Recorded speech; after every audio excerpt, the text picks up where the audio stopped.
ကဲမင်္ဂလာပ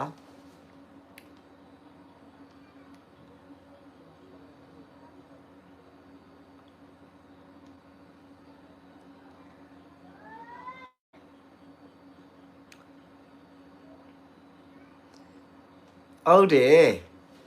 နော်ညနေကတဲ့6ခုနဲ့ပြီးလိုက်ရမှာတဲ့ကဲမင်္ဂလာပါမောင်လေးရမင်္ဂလာပါဗျာကဲအားလုံးပဲကျွန်တော်ရဲ့ live ပြိုင်လေးတွေမှာနော်အမြဲအားပေးလာတဲ့ကျွန်တော်ရဲ့မိတ်ဆွေကိုဒီမတွေအားလုံးပဲမင်္ဂလာရှိသောညချမ်းလေးပါနော်မင်္ဂလာပါညီလေးတဲ့မင်္ဂလာပ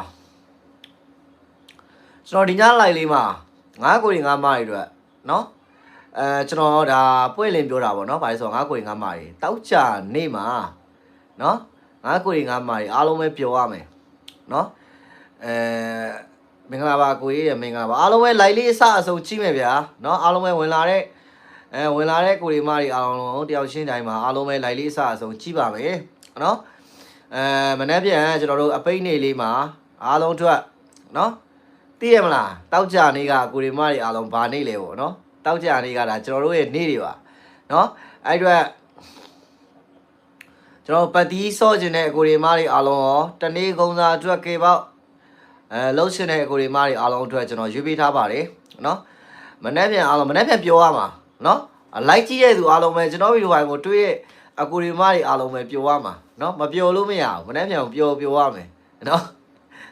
ဟုတ်တယ်လား9ခွေ9မိုင်ပျော်စင်တယ်မလား9ခွေ9မိုင်နောက်ဆုံးနေ့လေးမှာအားလုံးပဲပျော်ချင်ပါတော့နော်9ခွေ9မိုင်ပျော်ရမယ်မင်္ဂလာပါညီလေးတယ်မင်္ဂလာပါ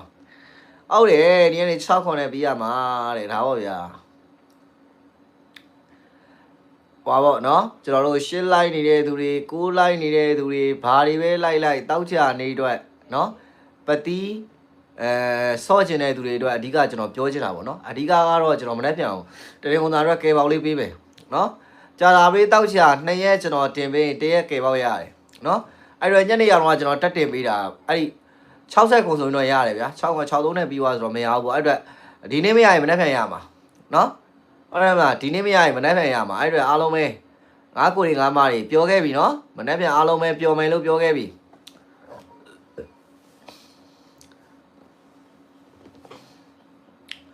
အဖွဲ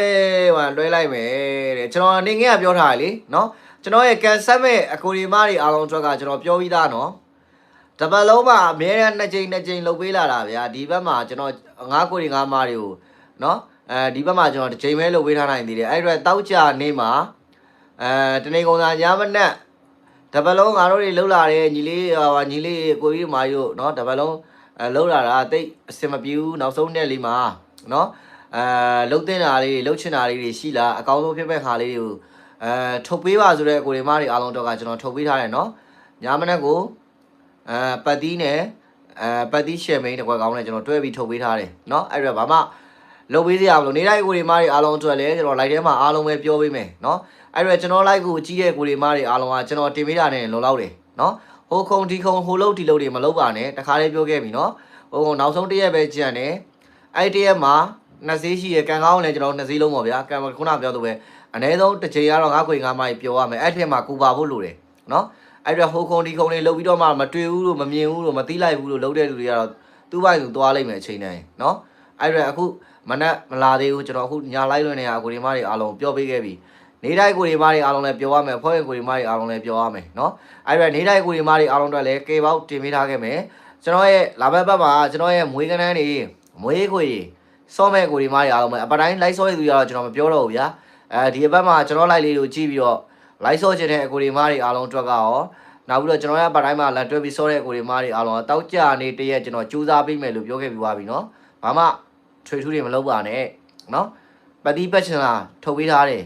အထူးအောင်တစ်ခွက်ကောင်းစောချင်လားထုတ်ပေးထားတယ်ဒါနဲ့လုံလောက်ပြီလေဗျာဟုတ်တယ်မလားဒါတွေလုံလောက်နေဘာမှလိုက်ထွေထူးမလုပ်နဲ့အဓိကအကိုဒီမတွေအားလုံးကကိုရားစေချင်လို့ပျော်ချင်လို့စောတာမလားအဲ့တော့ကိုလိုရမယ့်အလုပ်ကိုပဲအကောင်းဆုံးလုပ်ဖို့လိုတယ်နော်အဲ့တော့ကျွန်တော် live ကိုကြည့်တဲ့သူတိုင်းကျွန်တော်နဲ့နော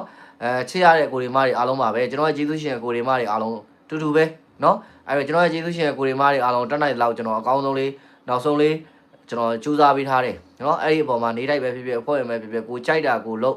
်နော်ကျွန်တော်ကြိုက်တာအကောင်းဆုံးဖြစ်မဲ့ဟာတွေကကိုဒီမတွေအားလုံးရော့ဆိုရောယူဆိုကြီးကျွန်တော်ပေးပြီးသားနော်ကိုဘိုင်ကိုအဆင်ပြေလို့လုပ် မင်္ဂလာပါညီလေးတဲ့မင်္ဂလာပါအပူးလာနိုင်လားတဲ့အပူးကလည်းကျွန်တော်လေးနည်းနည်းအပူးကြိုက်တဲ့ထဲမှာပါတယ်ဒါပေမဲ့အပူးကိုလည်းကျွန်တော်နည်းနည်းမောလာပြီနော်တခုတော့ရှိတယ်ဗျာဘာလဲဆိုတော့လေဘာလဲဆိုတော့ဟိုအခုနောက်ပိုင်းနေမှာနည်းနည်းလေးလူလိုက်လာပြီညီကိုပဲဖြစ်ဖြစ်အပူးပဲဖြစ်ဖြစ်ပါဝါပဲဖြစ်ဖြစ်ဗျာနည်းနည်းလေးလူလိုက်လာပြီလူလေးနည်းနည်းအကြိုက်ထဲမှာပါလာပြီဆိုရင်သူတို့ကတောက်လျှောက်ရေကုန်ဆော်ခိုင်းတာကျွန်တော်တို့ကသိမကြိုက်တော့ဘူးသိပြီးတော့မလုံတော့ဘူးဆိုသူတို့ကအဲ့တော့မှလာတာများတယ်နော်ခုနအကိုဒီမတွေအားလုံးပြေးကြည့်မနေနဲ့နော်ကျွန်တော်တို့တောက်လျှောက်ဆော့လာတယ်ပြီးတော့ခုနပြောသူပဲအကိုဒီမတွေအားလုံးကြိုက်တဲ့အပူးပဲဖြစ်ဖြစ်ညီကိုပဲဖြစ်ဖြစ်နော်သိချတယ်အကိုဒီမတွေအားလုံးမကြိုက်တဲ့အချိန်မှာချမှာနော်ကျွန်တော်တို့အများကြီးလိုက်ခဲ့တဲ့ခုနပြောသူပဲကြိုက်တဲ့အချိန်မှာချပေးတာနဲတယ်အဲ့တော့အပူးကိုကောင်းလားဆိုရင်အကောင်းလွန်နေတာနော်ခုနပြောအပူးအကောင်နဲ့ကောင်းလားမင်းအကောင်းလွန်နေတာနော်အဲ့တော့ကိုကြိုက်တဲ့လုံးမိုင်လေးတွေမှာတော့အပူးထည့်စော်ပါနော်ကန်ဆယ်ရှင်နဲ့အဲ့မှာနာမည်ပြောပေးပါအဲ့မှာကျွန်တော်ပြောပေးထားတယ်လေနော်ကန်ဆယ်ရှင်နဲ့ကိုရီမားတွေအားလုံးပဲပေးပါအပေါ်မှာကျွန်တော်မင်းသားပုံနဲ့လည်းတွဲပြီးတင်ပေးထားတယ်နော်မင်းသားပုံနဲ့ဆိုတော့လိုက်ရှာနေဦးပဲနော်โอเคပါဗျာပြီးခဲ့တဲ့အပတ်ကတော့ကျွန်တော်အထူးအောင်မိတာဒီအပတ်မှာအထူးအောင်မမိသေးဘူး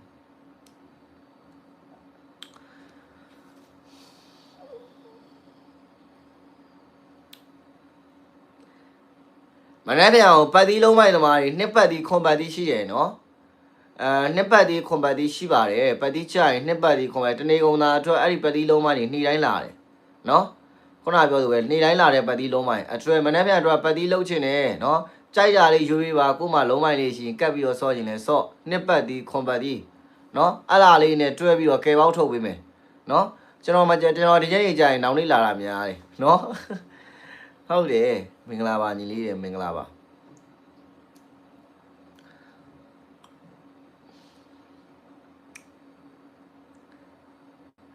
လိုက်ကျွန်တော်ဗီဒီယိုဖိုင်လေးမှာအများကြီးကြည့်တဲ့သူတွေကကဲပေါက်လေး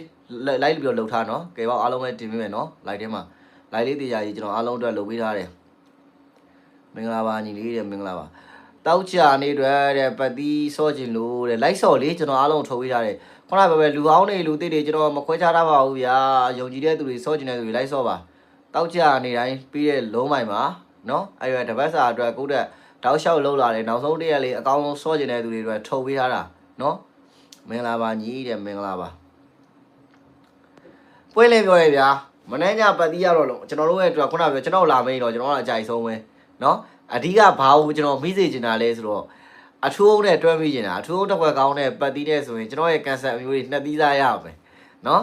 ပွင့်လင်းပြောတာလေနှစ်သီးသားရမယ်ကျွန်တော်အဲ့ဒီပုံစံနဲ့ကျွန်တော်ဒီဘက်မှာကျွန်တော်အားလဲရှိတယ်နော်ဗါလဲဆိုတော့တောက်ကြနေတိုင်းပေးတာဒီဘက်နဲ့ဆိုရင်3ဝင်ပဲရှိသေးတယ်နော်အဲ3ဝင်တဲ့ဟာလေးဆိုကြာတာများတယ်ဗျာနော်မင်္ဂလာပါကိုတဲ့မင်္ဂလာပါပြီးတော့အဲကန်ဆာထားတဲ့ကိုရီမားတွေအားလုံးကစနေတင်းတွေကြရင်ကျွန်တော်မွေးကွက်နဲ့မွေးခွေနဲ့အားလုံးထပ်ပြီးတော့ပေးမှာနော်မွေးခွေနဲ့မွေးခွေအားလုံးထုတ်ပေးမှာနော်အဲ့တော့ဒီညကျွန်တော် like ကိုအခုတွေးတဲ့မြင်တဲ့သူတွေအားလုံးပဲနော်တောက်ကြနေကျွန်တော်ထုတ်ပေးတဲ့ပတ်တီးတစ်လုံးအားလုံးပဲ like ဆော့ပါခုနပြောသလိုကျွန်တော်ဒီမှာကန်ဆာတာနဲ့ပတ်သက်ဝိုင်းကိုရီမားတွေအားလုံးအများကြီးထွေထူးလောက်ခိုင်းထားတာလည်းမရှိဘူးဗျာဟုတ်တယ်မလားခုနပြောသလိုပဲအများကြီးထွေထူးလောက်ခိုင်းထားတာလည်းမရှိဘူးကျွန်တော်ရှိမှဒါအမြဲလိုက်ဆော့တဲ့သူတွေရှိရလူသေးကိုရီမားတွေအားလုံးလည်းကျွန်တော်ဗီဒီယိုကိုခဏခဏတွေ့နေမှာပါဗျာဟုတ်တယ်မလားကျွန်တော်အပိုင်းမှာလုပ်ပေးနေတာတွေကိုရီမားတွေအားလုံးသိပါတယ်နော်အဲ့တော့မွေးခွေလေးတွေမစော့ခင်မှာတောက်ကြနေမနဲ့ည2ချိန်ကျန်နဲ့ငါးခွေငါးမတွေတစ်ချိန်လောက်ကိုယ့်အတွက်အကောင်းဆုံးဖြစ်မယ်ဆိုရင်မမိုက်ဘူးလားနော်အဲ့ဒီပုံစံနဲ့ကျွန်တော်လုပ်ပေးထားတာကဲဒါလေးထားလိုက်ပါတော့နော်ကျွန်တော်ခုနထပ်ပြောမယ်နှစ်ပတ်တီးခွန်ပတ်တီးနဲ့ကိုကျွန်တော်အရင်ဆုံးခုနပြောလို့အကက်လေးကျွန်တော်ထုတ်ပေးမယ်နော်မင်္ဂလာပါအကိုရမင်္ဂလာပါ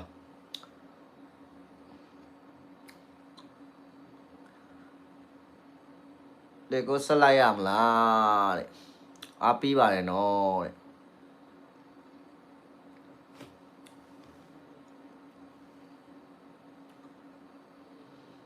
ကျွန်တော်လိုက်ထဲမှာအပူးသမားတွေများတယ်နော်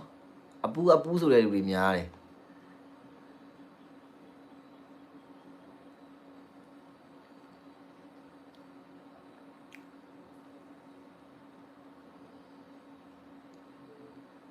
ပတ်တီးမဆော့လို့မရဘူးပတ်တီးတော့ဆော့ရမယ်နော်ပတ်တီးမဆော့လို့တော့မရဘူးပတ်တီးဆော့ရမယ်နော်ပတ်တီးနဲ့တွဲလာပြီးနေတာငါကိုငါမနေ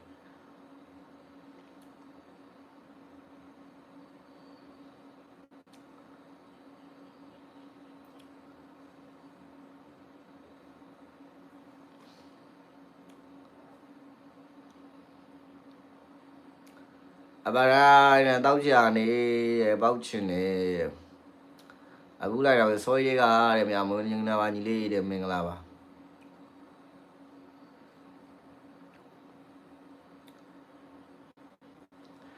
ခုနဆက်ခွန်နဲ့ဆိုရင်မှာခွန်3ခွန်8ခွန်5ခွန်အပူနှစ်နဲ့ပတ်သက်ရင်နှစ်3နှစ်8နှစ်5နှစ်အပူနော်ခွန်3ခွန်8ခွန်5ခွန်အပူနှစ်နဲ့ပတ်သက်ရင်နှစ်3နှစ်8နှစ်5နှစ်အပူနော်အဲ့လားလေးမနေ့ကမှကေပေါက်အတွက်ကျွန်တော်ထုတ်ပေးထားပြီနော်ကျွန်တော်ခုနပြောသူပဲကျွန်တော်ကတော့ပွင့်လင်းမယ်ကျွန်တော်ကနေတာပဲကြိုက်တယ်နော်ကျွန်တော်လိုက်ကိုအများနဲ့ကြည့်ကျွန်တော်အများကြီးတင်ပေးတာတိတ်ဝါနာမပါဘူးအကောင်းဆုံးကြိုက်တယ်မလားအထူးဆုံးကြိုက်တယ်မလားကွယ်ကောင်းကျွန်တော်ကြိုက်တယ်ငါကိုရီငါမာတွေကိုလည်းကျွန်တော်ကြိုက်တဲ့ပုံစံနဲ့ထုတ်ပေးတာနော်ပွင့်လင်းပြောရင်ကေပေါက်ဘက်ကတော့အထူးဆုံးမဖြစ်ငါကိုရီငါမာတွေစောလို့အဆင်ပြေတယ်ဟုတ်တယ်နော်အများကြီးလိုက်လို့စရာမလိုဘူးဗျာနော်အဲ့တော့ခုနကကျွန်တော်ပြောသူပဲအဓိကငါကိုရီငါမာတွေကဦးစားပေးတာဘာလို့လဲဆိုတော့ကိုယ့်အတွက်နည်းနည်းလေးနဲ့နော်အကောင်းဆုံးဖြစ်မဲ့ဟာကိုပဲကျွန်တော်ရွေးချယ်ပြီးထုတ်ပေးထားတာနော်အဲ့ကေပေါက်ဆော့ကျင်တဲ့ကိုရီမာတွေအောင်အဲ့လားလေးကိုဆော့ဟုတ်တယ်မလားကျွန်တော်လူတွေကနောက်ပိုင်းကဘာလဲဆိုတော့ကျွန်တော်ကအဲ့ဒီ3-4ကွက်လုံးလိုက်ဒီကို3ကွက်အပူနဲ့အဲ့လိုမျိုးလေးတွဲတင်မိအောင်မှာတကွက်ကောင်းကြိုက်တဲ့လူတွေကများတယ်နော်ပွင့်လင်းပြောတာဒါပေမဲ့ကျွန်တော်ထုတ်ပေးတဲ့ပုံစံကနည်းနည်းလိုက်ဆော့တဲ့သူရောများများလိုက်ဆော့တဲ့သူရောအားလုံးဆော့လို့အဆင်ပြေပါတယ်နော်အဲ့လောက်ကတော့ဆော့လေဗျာဟုတ်တယ်မလားအများကြီးဆော့ခိုင်းတာမဟုတ်လားအဲ့လောက်ကတော့ဆော့ရမှာပဲကဲအဲ့လားလေးပဲကျွန်တော်ထုတ်ပေးထားတယ်နော်2 3 2 8 2 5 2ဘူးခွန်3ခွန်8ခွန်5ခွန်ဘူးအဲ့လားလေးပဲဆော့ပါကျွန်တော်တင်ပေးတာနဲ့လုံလောက်ပါတယ်မနေ့ကညမနေ့ကိုအဲ့လားလေးပဲလုတ်ပတ်တီးကြရဲ့နှစ်ပတ်တီးခွန်ပတ်တီးဒီညနေတောက်လျှောက်ကျွန်တော်ရှိမှလာကြတယ်တောက်လျှောက်လာတော့ကျွန်တော်နားလဲအောင်လို့ပြောမယ်နော်အကိုဒီမားတွေအားလုံးလည်းဒါမြေတားရက်ခန့်တာပါနော်နည်းနည်းလေးကျွန်တော်စကားပြောတာဆိုတာမှားတာရှိနေခွင့်လို့ပေးပါညနေတော့တောက်လျှောက်ကျွန်တော်ရှိမှဒါပြောမယ်ဆိုရင်တောက်ကြနေပတ်တီးတဲစာလိုက်ဆော့ခြင်းတဲ့သူတွေများတယ်နော်နားမလဲလို့ကျွန်တော်ကရှင်းပြပေးမယ်နော်အကိုဒီမားဘာလို့ဆိုတော့ကျွန်တော်တယောက်ချင်းဟိုပြောပြတာတိတ်ပြီးတော့အဆင်မပြေလို့ပါနော်ကျွန်တော်ပြောတဲ့စကားလေးကိုခဏတော့နားထောင်ပေးပါအဲ့လာကဘာလဲဆိုရင်နော်အခုကကျွန်တော်ကြီးမှလာကြရတော့က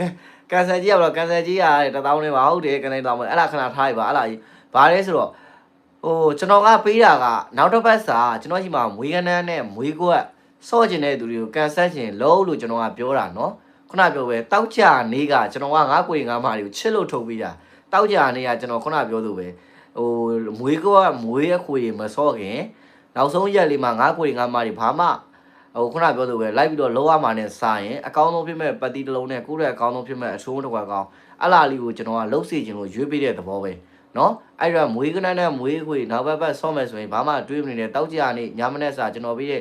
ဟာလေးကိုလိုက်ဆော့ထဲဆော့ဖို့ကျွန်တော်ကပြောတာနော်အဲ့တော့အတူတူပဲတောက်ကြအနေနဲ့နောက်ဘက်စာမွေးကနန်းနဲ့ကအတူတူပဲနော်အဲ့လားလေးကိုနားလည်အောင်ပြောတာဟုတ်တယ်ကျွန်တော်တို့ကလာတောက်ချောက်မင်းရရှုပ်ချောက်လည်းဖုန်းပြန်ပြီးတော့မဖြေတဲ့ကိုတွေမားတွေအားလုံးလည်းစိတ်မအောင်မဖြစ်ပါနဲ့เนาะဘာလို့ဆိုတော့ကျွန်တော်ရှိမှနည်းနည်းလာပြီးတော့ယူရဲသူများရင်နည်းနည်းဖုန်းကအေယာတက်လို့เนาะအေယာတက်ဆိုတာခုနပြောသူပဲအများကြီးသိပြီးတော့အဲ့လိုအစင်မပြေလို့အားကြောင့်လို့เนาะငါးကိုငါးမိုင်ခွင့်လုပ်ပေးပါเนาะအဓိကကျွန်တော်အဓိကငါးကိုငါးမိုင်ဘာဖြစ်ချင်လဲဆိုတာကိုကျွန်တော်ကသိတယ်ငါးကိုငါးမိုင်တွေကအကောင်းဆုံးဖြစ်မဲ့ဟာကိုပဲလိုချင်တယ်အကောင်းဆုံးပဲဖြစ်ချင်တာเนาะအဲ့တော့ကျွန်တော်တတ်နိုင်တော့အကောင်းဆုံးကြိုးစားပေးထားတယ်เนาะအဓိကကျွန်တော်တို့ရဲ့ငါးကိုငါးမိုင်နောက်ဆုံးနေ့မှာအားလုံးပဲပျော်ချင်တဲ့သူတွေကြီးပဲဟုတ်တယ်မလားတစ်ပတ်လုံးပျော်လာခဲ့သည်ဖြစ်သည်နည်းနည်းပဲပျော်မမပဲပျော်ဗျာတောက်ကြနေဆိုရင်ငါကိုငါမိုင်အားလုံးကျွန်တော်ပို့ပြီးတော့ပျော်ခြင်းတယ်ပွင့်လင်းပြောတာနောက်တည်းပို့ပြီးတော့ရခြင်းတယ်နော်အဲ့တော့ငါကိုငါမတွေနော်အဲ့လိုမျိုးလေးသဘောတရားကြီးတော့ရှိရဲ့နော်လူတစ်တွေပဲဖြစ်လူကောင်းတွေပဲဖြစ်ကျွန်တော်အစိုးရပြောပြီးသားနော်မလုပ်တတ်တာရှိမေးပါမသိတာရှိမေးပါပြီးတော့မှမတွေးလိုက်ဘူးလို့ပြီးတော့မှခဏထွက်သွားမှကျွန်တော်ရှိမှတချို့ရှိသေးတယ်နော်ကျွန်တော်ခုလိုမျိုးဒီလိုညနေနောင်နေ့တက်ကိုပတ်တီးပဲဖြစ်ဖြစ်မွေးရမယ်ကျွန်တော်ထုတ်ပြီးတော့မယ်ဆိုရင်ညဘက်ဆိုကျွန်တော်လိုက်လွှဲမိတယ်နောက်နေ့မလဲကြရင်မဝင်လိုက်ရဘူးเนาะမသိလိုက်ဘူးနောက်တစ်ခုနေရဘာလဲဆိုတော့ဘယ်တော့ကပေးတာလဲအဲ့လားတွေကကျွန်တော်ခဏဖြည့်ရှင်းရရင်เนาะကျွန်တော်လိုက်ကြည့်တဲ့သူတွေသိတယ်အခုလဲကျွန်တော်ခုနကပြောခဲ့ပြီเนาะကျွန်တော်ရွေးပြီးတော့ပေးထားတာတရားမှမရှိပါဘူးเนาะအချိုးတစ်ခွက်ကောင်းတဲ့ပတ်တီးဒီကျွန်တော်ရှိမှလာယူပြီးတော့လိုက်ဆော့တဲ့သူတွေအားလုံးပေါ်မှာကျွန်တော်ထုတ်ပေးတာပါเนาะအဲ့ဒါလူကောင်းတဲ့လူသစ်တွေကျွန်တော်ခေါ်ချတာမရှိဘူးလိုက်ထဲမှာလည်းကျွန်တော်အားပေးတာလူသစ်လူအောင်ဆိုကျွန်တော်ရွေးထားတာမရှိဘူးအဓိကငါးကိုငါးမာတွေကျွန်တော်ကိုချစ်တယ်မလားအားလုံးပေါ်လဲကျွန်တော်အကောင်းဆုံးချစ်တယ်ဒါပဲเนาะကိုလုပ်ပေးနိုင်တာကိုသူတို့တော့အကောင်းဆုံးလုပ်ပေးမယ်ဒါပဲเนาะအဲ့တော့ကိုဒီမာတွေအားလုံးကိုလည်းလုပ်ချင်လိုက်ပြီးတော့လုပ်เนาะသူများကတွေရတော့မှသူများကတွေအဆင်ပြေတော့မှမလုပ်လိုက်ရဘူးအဲ့တော့မှအပြစ်မပြောနဲ့เนาะသူများကတွေရချင်သူများတို့လုပ်ဖို့တော့လိုတယ်ဗျာဟုတ်တယ်မလားအများကြီးလုပ်ဖို့ကျွန်တော်ကမတိုက်တော့เนาะ အဓိကကိုအတွက်ပုံမှန်လေးသွားတာက9ခွေ9မိုင်အတွက်အကောင်းဆုံးပဲနော်အဲ့တော့ကိုလုံးနိုင်လောက်လေးကိုတက်နိုင်လောက်ပဲလုပ်နော်ဟုတ်တယ်မလား9ခွေ9မိုင်အဓိကထွက်လာရင်ကိုရနေဖို့ပဲနော်အဲ့တော့သူများကရရင်လည်းကိုပြောတယ်ဗျာဟုတ်တယ်မလားသူများကရရင်လည်းကိုပြောတယ်ဒါပေမဲ့ကိုယ်တိုင်ရထိုင်ပို့ပြီးတော့ပြောရတယ်ဗျာအခါတိုင်းဗာလဲဆိုတော့သူများခါရရနေတယ်ကိုကမရဘူးဖြစ်နေတော့တိတ်တော့ပြောမကောင်းနေဗျာဟုတ်တယ်မလားပီတိဖြစ်တာတော့ဖြစ်တာပဲနော်မင်္ဂလာပါညီတဲ့မင်္ဂလာပါကဲဒီညလိုက်ကလေးမှာအားလုံးကိုပြောခဲ့ပါပြီချစ်ကိုတွေချစ်မတွေမျက်ချမ်းမှာကျွန်တော်အထူးထူးအောင်ဝဲလေးခံမယ်နော်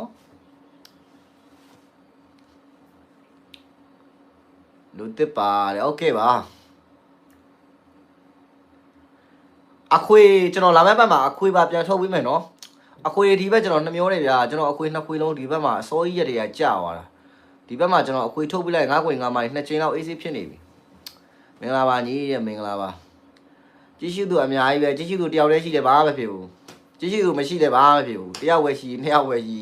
နော်ကိုကြိုက်တာကိုပေးရရင်ပြောတယ်ဒါပဲကဲလောက်ပါပဲဗျာနော်ကျွန်တော်အခွေမိုင်အားလုံးပဲဗမိုင်ပါနော်တကွက်ကောင်းနဲ့မနှဲညာပတိလုံးအားလုံးထုတ်ပေးမယ်ကြိုက်တဲ့မျိုးတွေအားလုံးလိုက်ယူရောဆော့ကိုပါတဲ့ဝယ်ရမရဘူးလားမင်္ဂလာပါတင်လဲ3လားတဲ့အဲ့မှာကျွန်တော်မသိရရှိမေးပါမလို့ရရှိမေးပါနော်ခုနပြောလို့ပဲအဲ့မှာကဆတ်တဲ့ကိုဒီမှာခွန်8 633 ခွန်800ခွန်နဲ့နားမလဲလေဗီဒီယိုလေးဒီမှာ AC လေးပြန်ကြည့်လိုက်နော်မလို့ရရှိလာပြီးတော့မေးအားလုံးပဲ